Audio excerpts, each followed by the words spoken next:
पहले आपके पैसे का बंदरबांट हो गया पूरी तरह से। कोई देखने सुनने वाला नहीं है, कोई नहीं आता है, कोई नहीं आता है। आता होता तो ये कमला की गिरा थी कोई एक आदमी लगे हुए राग मना करा थी सब कुछ है। कभी कोई माली वाली कभी आता ही नहीं है। कोई तो सवाल के साथ में ये जो इसका आंसर है वो मौखिक नहीं दिया जा सकता है, तो उसको आप ये दे सकते हैं इस तरह से कि ये जो जनता का पैसा होता है उसका बंदरबांट ये होता है, और इसलिए होता है कि हम आप कुछ बोलते नहीं है, हम आप भी नपुंसक हो गए, हम आप दुनिया के इसको दुनियादारी समझते हैं, हम चाहते हैं हमारे चूल्हे बने रहें। तो याद रखिए कि न तो हमारा घर रहेगा और न ही चूल्हा व्यवस्थित रह पाएगा। यदि हम इंपॉर्टेंट हो गए, यदि हम नपुंसक हो गए बाहर के मामलों में, यदि हम उदासीन हो गए बाहर के मामलों में, तो जब बाहर कुछ नहीं बचेगा तो बाहर ही तो हमारा घर है, तो घर कैसे बचेगा।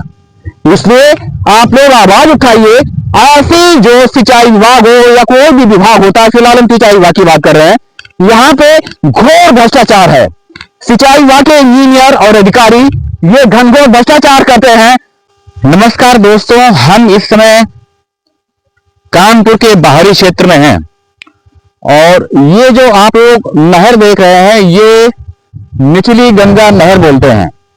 इस नहर का नाम निचली गंगा नहर है और हम कानपुर के बाहरी क्षेत्र में ये आगे कुरसौली, कानपुर का बाहरी क्षेत्र है, कुरसौली पड़ता है, और PWD के प्रशासनिक जो सड़क बनाने का जो सिस्टम है उस हिसाब से ये 12 सिरोही या पनकी टू विसधन नहर बोलते हैं। सड़क निर्माण के दृष्टिकोण से इस नहर को पनकी विसधन नहर का नाम दिया जाता है, और हम ये दिखाना चाहते हैं ये सिंचाई विभाग है। नहर के रखरखाव की जिम्मेदारी सिंचाई विभाग की होती है। तो सिंचाई विभाग का जो भी प्रखंड यहाँ पर है निचली गंगा, एक्चुअल में इसका नाम निचली गंगा नहर है। इस नहर का निर्माण 1872 से 1878 तक हुआ था, और ये नहर बुलंदशहर, इस नहर की जो लंबाई है, ये नहर जहां से आती है बुलंदशहर, सिकोहाबाद, फिरोजाबाद, एटा, मैनपुरी से होते हुए ये इस साइड में कानपुर, फतेहपुर और इलाहाबाद तक का ये सफर तय करती है दोस्तों ये नहर। और हम बताना क्या चाहते हैं, हम ये बताना चाहते हैं कि उत्तर प्रदेश में सिंचाई विभाग की ये सबसे प्रमुख नहर ऐसा माना जाता है। बुलंदशहर से लेकर के ये इलाहाबाद तक यानी कि प्रयागराज तक ये लगभग 4.5 लाख हेक्टेयर भूमि का ये नहर सिंचाई करती है। यानी कि 4.5 लाख हेक्टेयर का जो किसान है वो इस नहर से फलान्वित होता है, वो अपने खेतों की सिंचाई करता है। परंतु हमारा मुद्दा वो भी नहीं है, हमारा मुद्दा सिंचाई विभाग को लेकर के है कि सिंचाई विभाग की कार्यस्थानी इस तरह से देखिए। इस प्रखंड में जो निचली गंगा नहर के जो पनकी परिक्षेत्र के जो हिपोक्रेट्स जेई से लेकर के एक्सियन से लेकर के जेई और एई सिंचाई विभाग में जो ये लुटेरे बैठे हैं, हम इनको एक्सपोज करना चाहते हैं कि आप ये देखिए यहाँ पर लोग बताते हैं कि लगभग 1 वर्ष पूर्व पौधा रोपण यहाँ पर हुआ था, और ये साइड में लोकेलिटी के हिसाब से ये रायगोपालपुर, जहां तक हमें संज्ञान में आ रहा है रायगोपालपुर पड़ता है, आगे कुरसौली गांव पड़ता है, ये पंचमपुरवा करके छोटा सा गांव पड़ता है, और इस साइड में विसधन पड़ता है। तो एक्सियन जो सिंचाई विभाग हैं वो कितने चोर और हिपोक्रेट्स हैं, नकारा है कि उनकी कला इस तरह से खुल जाती है। 1 वर्ष पूर्व यहाँ पर पौधारोपण हुआ था जिसमें सिंचाई विभाग करोड़ों रुपए पानी की तरह बहाता है प्रति वर्ष। और ये देखिए कि पौधारोपण होता है, एक ऐसे आदमी की नियुक्ति या तो होती नहीं है, और यदि मालिक के नाम पर ऐसे व्यक्ति की नियुक्ति होती भी है तो कोई भी अथॉरिटी ये देखने के लिए जोखिम नहीं उठाती है, विल पावर नहीं है कि ये देखा जाए कि पौधारोपण के बाद में यहाँ पर पौधों का देखभाल हुई, पौधे की स्थिति क्या है, वो इस तरह से क्या वृक्ष बन पाएगा। और उत्तर प्रदेश में जो वानिकी क्षेत्र जो घट रहा है उसके लिए सिंचाई विभाग और वन विभाग में बैठे हुए बहुत सारे नीचे से लेकर के ऊपर तक की जितने अथॉरिटीज हैं सारे के सारे चोर और निकम्मे हैं। दोस्तों ये आपके सामने है, ये देखिए ये सिंचाई विभाग की पोल खुलती है कि सिंचाई विभाग ने यहाँ पर पौधारोपण किया, लाखों ने करोड़ों रुपए का बजट आया होगा, लेकिन सारा का सारा पैसे का इस तरह से बंदरबाट होता है। और भी चीज है, लकड़ी के जो ठेकेदार जो कटवाने वाले होते हैं और इनको छोटे छोटे माइक लेके पत्थरकार जिनको कहते हैं, वो ब्लैकमेल करते हैं, तो उनके ब्लैकमेलिंग में रोक नहीं पाती। ये देखिए, ये नहर का कैनाल है और ये छोटी गंगा नहर बोलते हैं। इसकी शाखा प्रमुख शाखा सहित उप शाखाओं को जोड़ा जाए तो इसकी जो लंबाई है लगभग 8,800 किलोमीटर की पहुंचती है दोस्तों। और वानिकी क्षेत्र जो है वो इस तरह से नजर आता है। ये देखिए, सारे के सारे पेड़ यहाँ कट गए और जो पौधे लगे उनमें वन विभाग और सिंचाई बाकी जो कार्यस्थानीय इंजीनियर और जितने भी अधिकारी हैं उनकी कला इस तरह से खुलती है। क्या भैया कुछ बोलना चाहेंगे? कहां पे रहते हैं सब? गोपालपुर में रहते हैं। तो थोड़ा सा बोलिए, क्या शुभ नाम है आपका? लीजिए, पकड़ लीजिए। हमारा नाम केश कुमार है। केश कुमार जी, हाँ। क्या करते हैं? हम काम करते हैं। काम करते हैं, किसानी करते हैं। ये फोटो सही आ रही है आपकी? हाँ सही आ रही है। क्या कहेंगे, थोड़ा सा जोर से बोलिए। हम तो यही कहेंगे, अब ये पौधारोपण कब हुआ था? पौधारोपण ये तो पर साल लगे थे। ये पर साल हुआ था? पर साल हुआ था। क्या मानते हैं? अब इस पे भैंस चराते हैं तो वो सब गिरा देती हैं। अब इससे पौधा थोड़ी हो पाएंगे। पानी आने डालेंगे तभी तो पैदा होंगे, ऐसे पौधे नहीं कोई होंगे। देखभाल के लिए कभी आते ही नहीं है? कोई नहीं आता है। कोई नहीं आता है। ये ऐसी स्थिति चल रही है तो सिंचाई विभाग का अधिकारी कभी आते नहीं है? कोई नहीं आता है, जब से लगा गए कोई नहीं आया। हमारी तो यही मतलब पेड़ तैयार हो, बढ़िया हरा भरा बढ़िया। तो दोस्तों, ये भैया लोकल में रहते हैं, इनका एक इनपुट लिया हमने। और ये देखिए, सिंचाई विभाग की दशा इस तरह से है कि सिंचाई मंत्री माननीय स्वतंत्र देव सिंह जी के लिए है उत्तर प्रदेश के संदर्भों में कि जो सिंचाई विभाग जल शक्ति मंत्रालय के अधीन आता है, तो सिंचाई विभाग में कार्य किस तरह का होता है, ये महत्वपूर्ण है। और एक चीज है दोस्तों, जनता के पैसे का बंदरबाट इसलिए होता है कि आप ये अनुमान लगाइए कि पानी जो है वो पैसा जो है पानी की तरह बहाया जाता है। कैसे? 2023-24 में सिंचाई विभाग का जो बजट होता है वो लगभग 19,000 से भी अधिक 19,700 समथिंग होता है, यानी कि लगभग 20,000 करोड़ रुपए का होता है। 2024-25 में सिंचाई विभाग का जो बजट होता है वो लगभग 22,000 करोड़ रुपए होता है। और 2025-26 का जो बजट है वो दोस्तों लगभग 6,000 करोड़ रुपए का बजट आवंटित किया गया। और ये जो पिछले 3 वर्षों का जो बजट है ये 50,000 40,000 से भी अधिक 40,000 करोड़ से भी अधिक यदि पहुंचता है, लगभग 50,000 करोड़ पहुंचता है। तो जनता के पैसे का, यानी सिंचाई विभाग ने जो लघु सिंचाई और जल शक्ति मिशन के अंतर्गत है, तो आप देख सकते हैं कि किस तरह से जनता के पैसे का बंदरबाट होता है। और लखनऊ में लोक भवन में बैठे हुए जो मनीषी होते हैं उनके लिए भी ये बात आ जाती है कि आप यदि लोक भवन में बैठ के सत्ता चला रहे हैं तो जो स्थानीय स्तर पर जो विधायक, सांसदगण या ब्लॉक प्रमुख से लेकर के छोटे छोटे जो जनप्रतिनिधि चुने जाते हैं, और यह प्रमुख रूप से कहें सिंचाई विभाग की यदि संदर्भित अर्थों में बात करें तो सिंचाई विभाग में एक्सीएम से लेकर के जेईई और ये जितने सारे जितने भी अधिकारी होते हैं ये सब के सब हिपोक्रेट, नकारा और लुटेरे से देते हैं। यदि ऐसा नहीं है तो ये देखिए, सिंचाई विभाग की कार्यस्थानी है कि यहाँ पर पौधा रोपण होता है और ये पौधा रोपण का जो रिजल्ट आता है वो इस तरह से। अब बताइए, इस तरह से उत्तर प्रदेश में वानिकी क्षेत्र जो है वो घटेगा नहीं तो कैसे बढ़ेगा?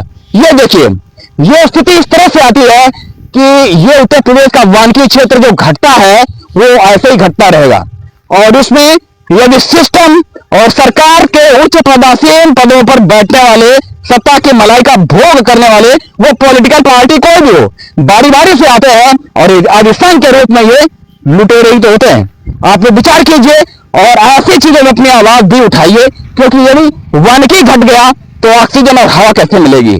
आने वाली पीढ़ियों के लिए आवाज उठाइए, या तो हमारे जैसे लोग जो आवाज उठाते हैं उसमें सहायक बनिए। और इधर ये कानपुर, फतेहपुर और प्रयागराज तक का इसका जो परिक्षेत्र है, अर्थात इसकी जो लंबाई है वो मुख्य जो ये केनाल है ये इसकी प्रमुख शाखा को ले लें और इसकी जो उप शाखाएं और इसकी कई शाखाएं हैं उन सब शाखाओं का जो क्षेत्रफल है उस लिहाज से लगभग 8,800 किलोमीटर की लंबाई इस नहर की होती है। और ये इस नहर की या यूपी की समस्त नहरों का जो रख रखाव होता है वो सिंचाई विभाग के अंतर्गत आता है। और सिंचाई विभाग उत्तर प्रदेश के जल शक्ति मंत्रालय के अधीन आता है। तो हमारा सवाल पूरे के पूरे सरकार में बैठे हुए जिम्मेदारों, जो सरकार में बैठते हैं, जो जिम्मेदारी वाले जो पदों पे हैं, बड़े बड़े पदों पे हैं, उन जनप्रतिनिधियों से है, मंत्रियों से, विधायकों से और सांसदों से है, आम जनता के नाते, आम आदमी के नाते, कि आप लोग अपनी कर्तव्य निष्ठा अर्थात कार्मिक रिफॉर्म कब तक लागू करेंगे। कार्य के प्रति ये जो उदासीनता है उसका उदाहरण देखिए। ये छोटी निचली गंगा केनाल बोलते हैं। और दोस्तों अभी इस साइकिल से अभी हम भ्रमण कर रहे हैं इस नहर के पास। हमें जाना तो दूसरी जगह है, परंतु ये नहर के पास चल रहे हैं। तो इसके बारे में न कुछ बोला जाए, इस नहर की तरह कैमरा ऑन न किया जाए तो फिर हो नहीं सकता है, ये हो नहीं सकता है। कैमरा ऑन होगा और बोलना पड़ेगा। लगभग 153 वर्ष पुरानी ये दोस्तों नहर है, 153 वर्ष पुरानी नहर है। और इसमें जो पुराने पेड़ थे वो लगभग सूख जाते हैं, क्रमशः समय के अंतराल में सूख जाते हैं। हालांकि ये भी एक विचारणीय, चिंतनीय और मनन करने वाला विषय होता है कि नए पौधे यहां पर भी रोपित हुए सिंचाई विभाग ने। और उन नए पौधों का हश्र क्या हुआ ये भी आप लोग ये देखिए कि इन नए पौधों का ये हश्र होता है। यानी कि बिना रख रखाव के यहाँ पर ना कोई केयरटेकर है, कोई माली नहीं है, क्योंकि सिंचाई विभाग के पास ऐसा नहीं होगा। यही मानना चाहिए कि सिंचाई विभाग के पास ऐसा नहीं होगा। उत्तर प्रदेश के जल शक्ति मंत्री माननीय स्वतंत्र देव सिंह जी के आगे सवाल आता है और जल शक्ति मंत्रालय के बड़े बड़े अधिकारी जो लोग भवन में बैठे होंगे या जिला मुख्यालयों में वन विभाग से लेकर के सिंचाई विभाग के जो भी एसडीएम से लेकर के जेईई जो भी बैठे हैं, उनके आगे ये सवाल है कि आखिरकार जो 2023-24 में जल शक्ति मंत्रालय या यूं कह कि सिंचाई विभाग का जो बजट लगभग 20,000 करोड़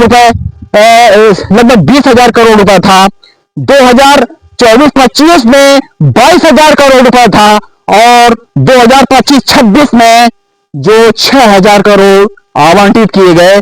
तो लगभग 3 वर्षों में जो लगभग 50,000 करोड़ रुपए का जो आवंटन सरकार ने किया, तो फिर जनता के आम पैसे का होता क्या है दोस्तों। भी आप क्या कह रहे थे, मिट्टी वाली बात क्या बता रहे थे?